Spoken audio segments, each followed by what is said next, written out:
क्या बताया? रामपाल मर गया। रामपाल योरे भाई रामपाल जो जेल के अंदर बंद है, इसके कुछ अंधभक्त आज भी इसका प्रचार प्रसार कर रहे, फंडिंग कर रहे। रामपाल उन्हें दिहाड़ी दे रहा है और काम करा रहा है। ये पूछ रहे कि माता शेरावाली का पति कौन है। मैं रामपाल की माना पूछना चाहूँ कि रामपाल का असली बाप कौन है। और जिस भी गांव में रामपाल के नवाई जावा, इनका जूते मारो, ऐसी इनकी किताबा खोस का और अपने गांव से बाहर काटो। और आज तो मैंने किताबा फूकी, अगली बार संत रामपाल के समर्थकों को किताबों के समेत फूक देंगे अगर हमारे हिंदू धर्म पर आँच आई तो। रामपाल मर गया। क्या बताया? रामपाल मर गया।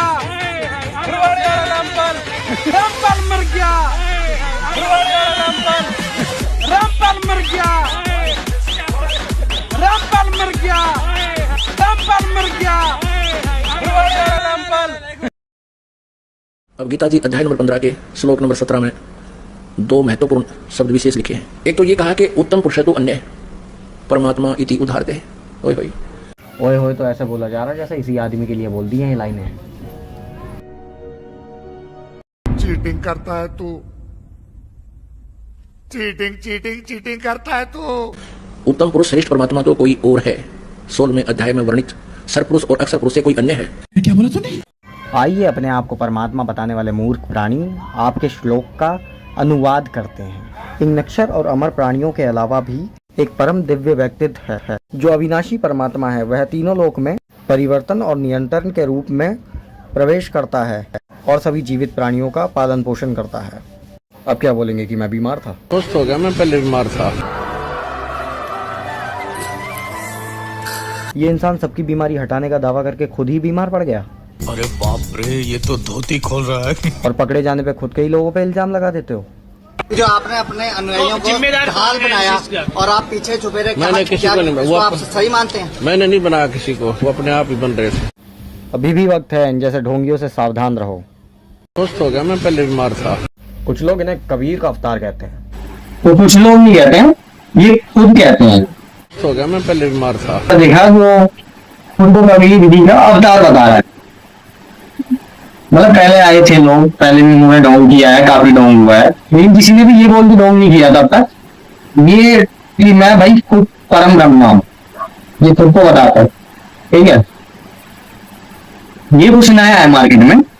ये स्ट्रेटेजी बहुत नहीं है कि भाई खुद को ही भगवान बताओ और खुद के लोग जोड़ते चले जाओ। कहते हैं मतलब ये कबीरदास के अवतार है। ठीक है, ये कहते हैं। प्लस इनके जो दहाड़ी मजदूर हैं वो कहते हैं इन सुअरों को भी ले लूंगा मैं अगली वीडियो में, कोई टेंशन नहीं। सुस्त हो गया, मैं पहले बीमार था।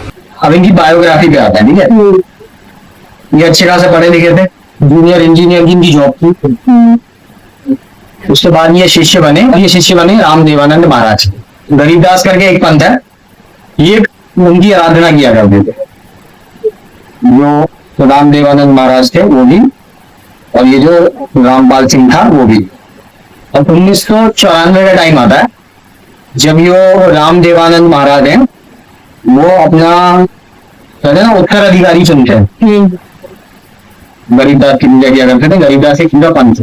बाद में रामपाल सिंह ने कबीरदास को भी इसमें जोड़ दिया। कबीरदास का ऐसा है भाई, कबीरदास एक ऐसे संत है हमारे जिनको हर कोई जानता है। एवरीवन तो वो इस संत कबीर, एवरीवन। एक और रामायण से जुड़ी हुई कहानी आती है कि नल और नील जो थे वो कबीरदास से मिले थे। ठीक है, खूब सेवा करो बेटा। आज के बाद तुम्हारे हाथ से कोई भी वस्तु नहीं डूबेगी, इवन स्टोन भी, पत्थर तक भी नहीं डूबेगी, और लोहा भी नहीं डूबेगा, वो तैरा करेंगे। कपड़े और बर्तन तो कहना ही क्या, सब कुछ नहीं डूबेगा तुम्हारे हाथ से, जो तुम्हारे हाथ से सप्रस हो गया। मतलब इनका कहना है कि नल और नील कबीरदास से मिले। अब ये उनको ज्ञान है नहीं है, मैं क्या ही कह सकता हूँ उनको। मतलब इस क्या तुम बात कर रहे हो, कम से कम तुम्हें सर पैर तो होना चाहिए उसका।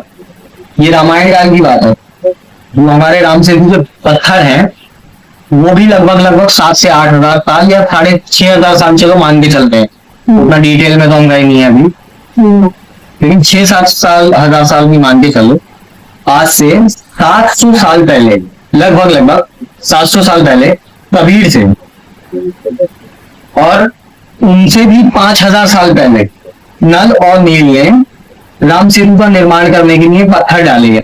अब एक व्यक्ति 1398 में पैदा हुआ है, ये कॉमन सेंस वाली बात है, टाइम ड्यूरेशन समझो।